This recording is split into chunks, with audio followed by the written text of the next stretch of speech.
welcome back to my channel. I am so excited to be sharing this video with you guys this past week or so in the time that I've been recovering from surgery. If you missed some things or you don't follow me on Instagram, I did get endometriosis removed. So I've been recovering and laying low, but I've also been putting together some DIYs for you guys, specifically wall decor that's super trendy and fun and obviously on a budget. So I'm going to be walking you guys through 3 DIYs. We're going to be making a gold antique mirror, a set of 3 fun watercolor botanicals, and also a really fun photo collage for different photo displays and anything like that. So if you're new here, make sure that you subscribe down below for new home DIY and lifestyle content every single week on my channel. I'm going to be moving to college in this next like a month and a half, so a lot of these things and a lot of videos you're going to be seeing in the next few weeks are going to be me preparing and getting some things ready for that room because I love decorating and it's just really fun for me. So yeah, if you are interested in some wall decor ideas that are super easy and on a budget,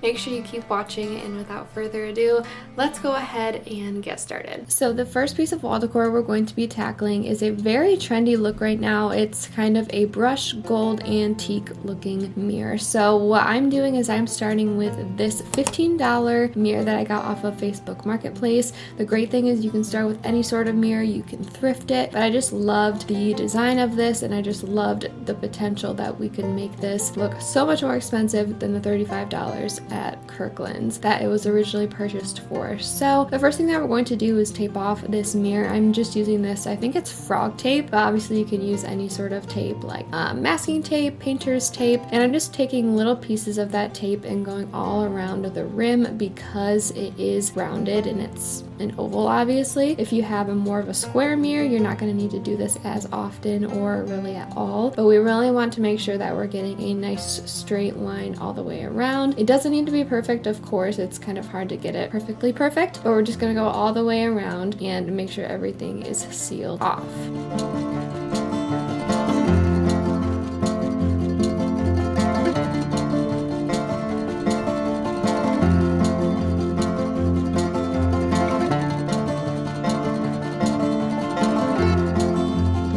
Now that everything is taped off, I just want to ensure that I'm not going to get any paint on the mirror, so I'm taking some longer pieces and I'm starting at the bottom and just going all the way up to make sure that the mirror is nicely protected.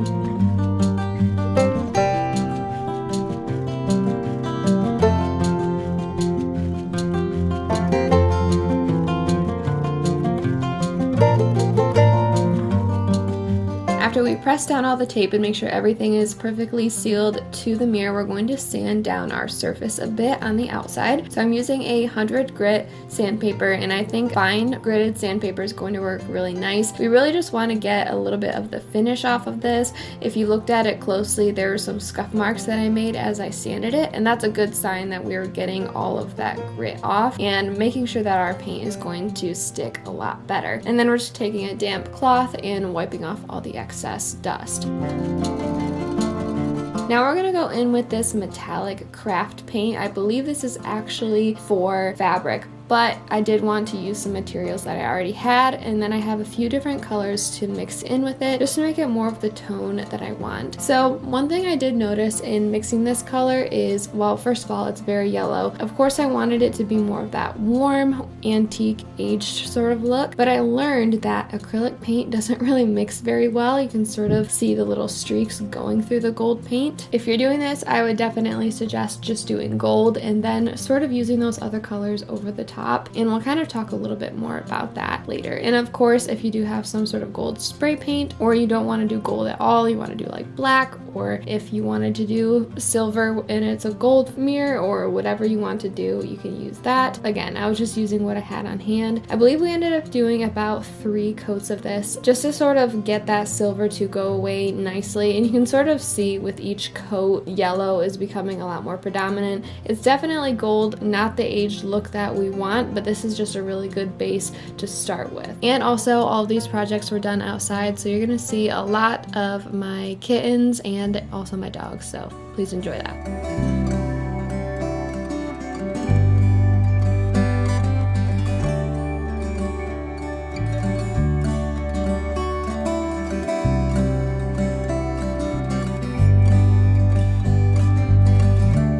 So this is what we're looking like. Like I said, if you like this sort of style, then it's perfect right now. It's just a little too glittery and yellow for me. So I did mix some colors, some gold, white, and also a bit of brown. And I gave it a little bit of a dry brushing on the sides and also like over the details, just to sort of give it some depth. And my kitten is sleeping while we're painting this, so I have that. But I thought that this gave it a little bit of depth. We're not going to stop there though. We're going to keep going all the way around the mirror, and then there are a few other tricks that I found in making this look like a really expensive aged sort of antique.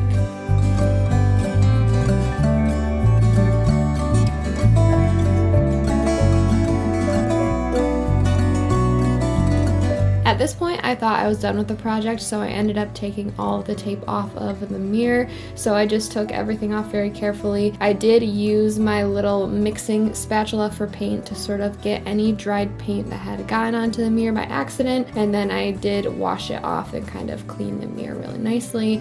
You could leave it like this. Again, it really just depends on your style, but in looking at it, it was just a little too sparkly, and honestly, every single time I looked at it, I just thought it was really orange looking. So when looking at antique gold, you can see there's green, there's yellow, there's brown, like there's just so many different tones to make it look very aged. So I wanted to mix this sort of green color. It had some brown in there and also some black, and I did dilute it with a little bit of water to sort of do a watercolor effect. So essentially I took a little brush and went around the whole entire thing. I think I did like 3 different coats, and I thought it just gave a really nice tinge to it. For some reason that footage got deleted, and then I took the same sort of color and just dry brushed that on all of the little details. Then I decided to also dilute that, and all of the little dry paint bits that are coming up actually work really nice because it kind of looks like it's antiqued. It's kind of chipped a little bit, and overall this just gave it a really nice look that I was looking for. And then to make it look a little bit more realistic, I took a clear coat of nail polish and put it over all of those little details in the middle and also on the edges, just to give it a little bit of a shine when it hits in different lightings. And I think it turned out so good. I think it's a really good mix of almost like a brass and a gold sort of mixed together. It's kind of looked like it has little chips on it and just looks super pretty when it catches the sunlight, and it makes a really big statement.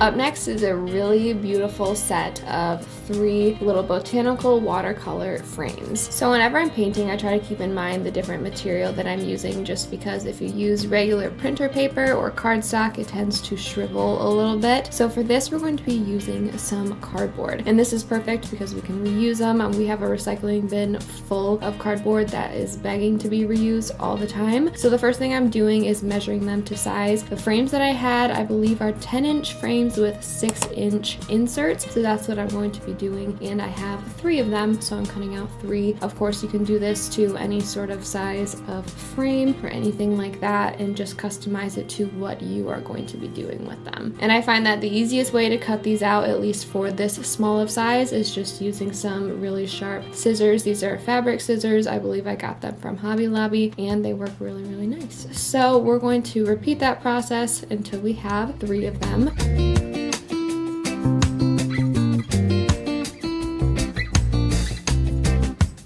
And the first thing we're going to do is give them a sort of priming, or sort of just the background color, which is just going to be white. So I'm just using some white Americana acrylic paint, and we're just going to do a couple coats on the back. Like I said, you can use any sort of color you'd like. It really just depends on the look you're going for, but I'm going for very minimal, textured, something very simplistic that'll make a really beautiful and subtle, also very sophisticated statement. So we're gonna do that, and as we're going through, you can sort of see this beautiful texture poking through some of the cardboard, which I didn't anticipate, but I love that it turned out that way, and I think it just gives it a really nice sort of vintage feel that I did not intend.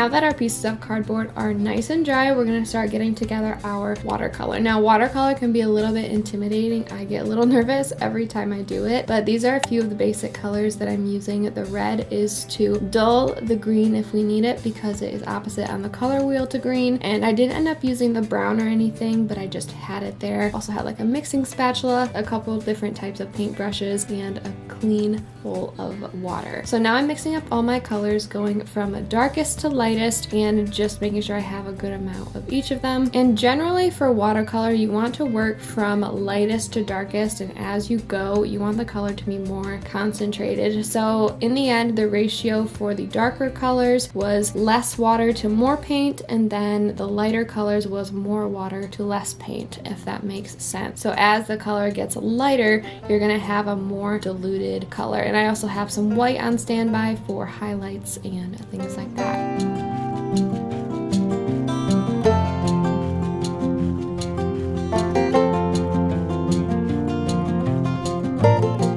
First, I'm going to be starting with that light green, and I apologize for the lighting in this clip because it was a very partly sunny day. The sun was coming in and out, but you're going to start with the lightest color and build up. I took a little bit of inspiration from this image right here. There were a few different ones that I just sort of picked out what I like and kind of recreated them in my own way. So after building up the first couple colors, we're going to use some of our darker shades to sort of deepen up the leaves on one side just to give it a little bit of depth. And then we're going to go in with a pencil brush and sort of stroke out the stem and how we want it to look. And another big thing with watercolor is that you want to work somewhat fast. You want to lay the colors on top of the other colors when it is still wet, because you want all the colors to blend together. You don't want harsh streaks or anything like that. You really want everything to sort of go together. And then these last sort of final details you can do when it's all dry so that they really stand out and are very noticeable when looking at it. And then I also ended up going in with a darker color to deepen those shadows a little bit, just to give it a little bit more dimension.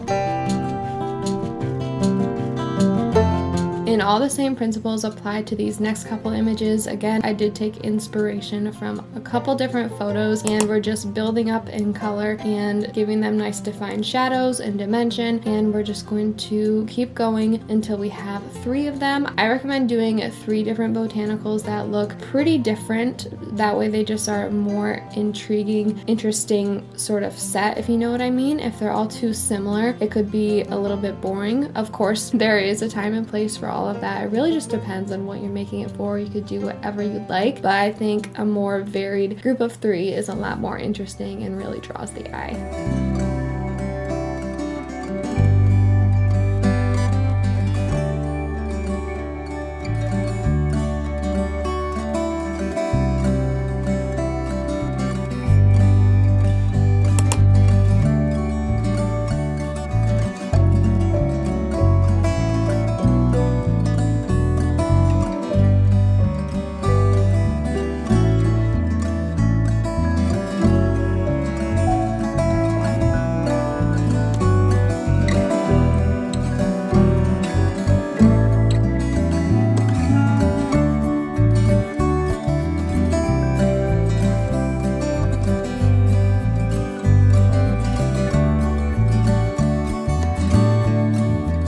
And right after I finished my paintings and my frames arrived at the door, I got these off of Amazon. I can link them down below. They're super, super nice. The front piece on the front that's supposed to be glass is actually plastic, and that's actually very, very handy because I am going to be bringing these up to college with me, and it's just really nice that they don't break super easily. They're just 3 white frames that each have mats in them to fit a 6x6 image. Of course, you can thrift frames. I tried to do that in the first place after thrifting so many times and not having any luck. This is what I ended up settling on, and now we're loading everything into the frames. I put the cardboard inserts inside, and I used a few pieces of Scotch tape just to hold everything in place and make sure it's not going to slide around. And this is seriously such a fun DIY because you can personalize it. It's perfect for any sort of dorm room, bedroom, and it's just so customizable. You can paint whatever image you'd like. You can buy images off of Etsy if you really wanted to or anything like that, and it's just so fun. It looks so high-end, and it also I feel like is something that would look really good in like a bathroom, and it's just very spa-like and serene.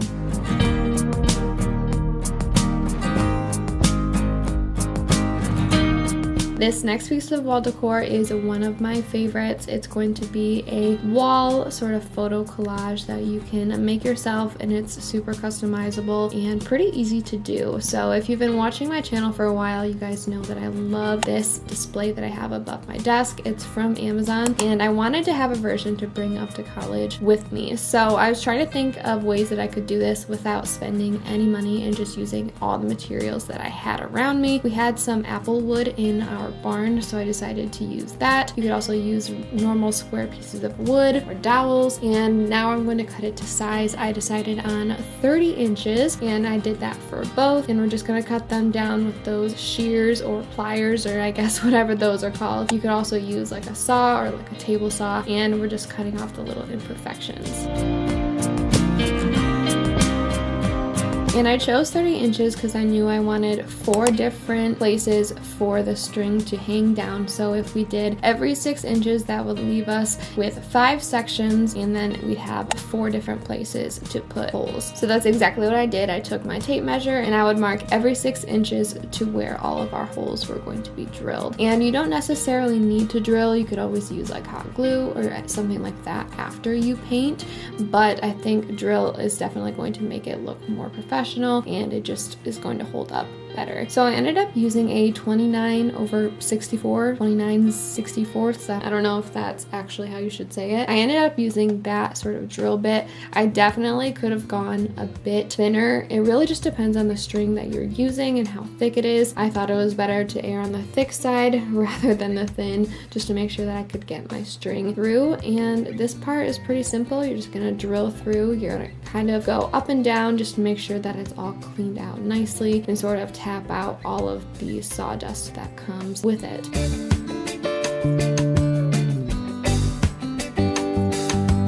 And then on one of the sticks, we're going to decide which one is going to be the top. I marked 1.5 inches in from each end, and we're going to drill on a diagonal. According to my dad, this is not the easiest thing. You end up having to use like a really thin drill bit to make it work. But in the end, you could honestly just drill straight down, and it's really not necessary. But we did do ours on an angle, and the angle would go out towards the end. So that is where we're going to put our string. That way we can actually hang this on the wall once it's done.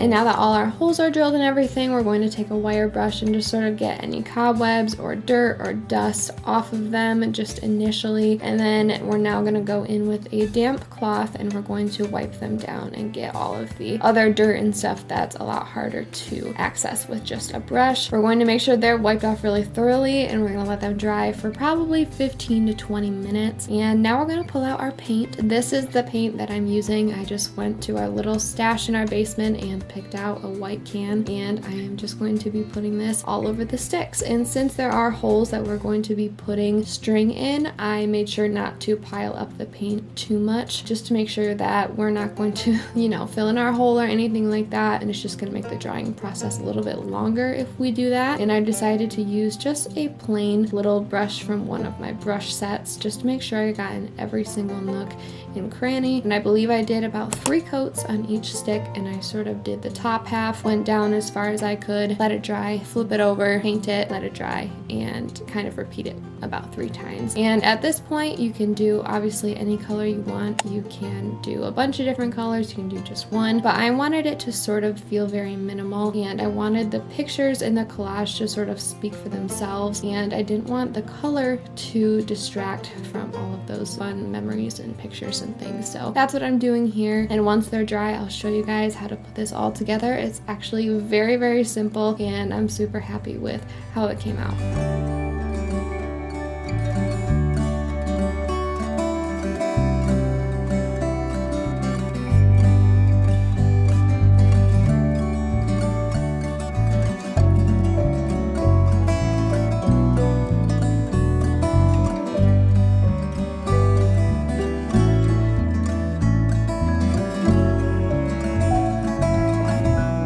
now it is time to gather up all of our supplies to make this a wood hanging, but my cats found it very entertaining, so there's that. But these are a couple different strings that I had. I wanted to use something that was thin and flimsy and easy to tie, rather than this sort of string that's super thick and stiff. It's really hard to tie that in a really tight knot to make sure that it's not going to fall. So I ended up going with that thinner, more moldable, bendable sort of string. So I put the top piece at the top, and I'm starting in the first hole, kind of bringing that string underneath and tying it off a couple different times, trimming off the excess. So here's a little bit of a close-up so you can see it a little bit better. It's actually fairly simple, and like I said, if you don't have a drill or anything like that, you could easily just like hot glue it, and you don't really need to worry about this step. And then another thing to keep in mind is I didn't really know how long I wanted it at that point, so I just made sure there's a bunch of excess at the bottom, probably 3 to 3.5 feet, just to make sure that I wasn't going to run out. And we're just going to repeat that all across the top, and then I'll show you guys how to put in that piece to allow it to hang on the wall.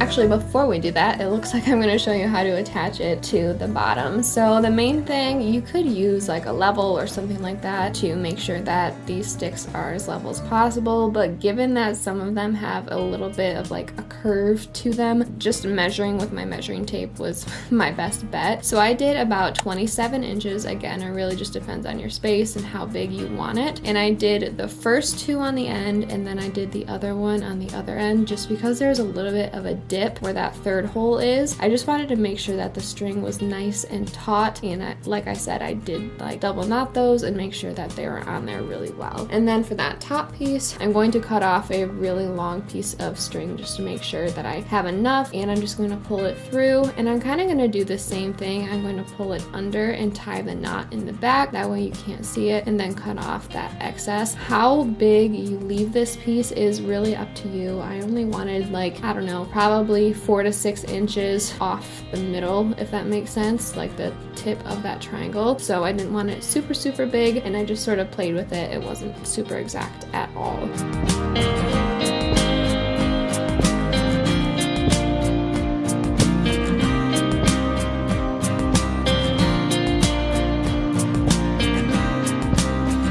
But I love how this turned out. It's super lightweight, and I actually just hung it on the wall with a thumbtack for this video. That's how extremely lightweight and wonderful this is. But I ended up taking a few mini clothespins and just adding a few pictures, and both of these are super inexpensive. Printing off photos is very inexpensive, and you can get like a 500 pack of these clothespins on Amazon for just a few bucks. But I love how minimal and sort of rustic it is. It's super easy, and with the price of lumber and stuff right now, sticks are the way to go. And the wonderful thing is you can roll it up, and it's super easy to transport as well. Alright you guys, that is going to be the end of today's video. I really hope you guys enjoyed it as much as I had fun putting it together for you. There goes the sun. All of these ideas are super fun and easy. I hope you got a lot of inspiration for making your house or making your home, your room, whatever, look super expensive and high-end but on a budget. Make sure you let me know in the comments which one was your favorite, if all of them are your favorite. If you have any questions or want different links or anything like that, let me know in the comments below. And before you leave, make sure you subscribe, you give it a thumbs up, and you turn on those notifications so that you don't miss any home,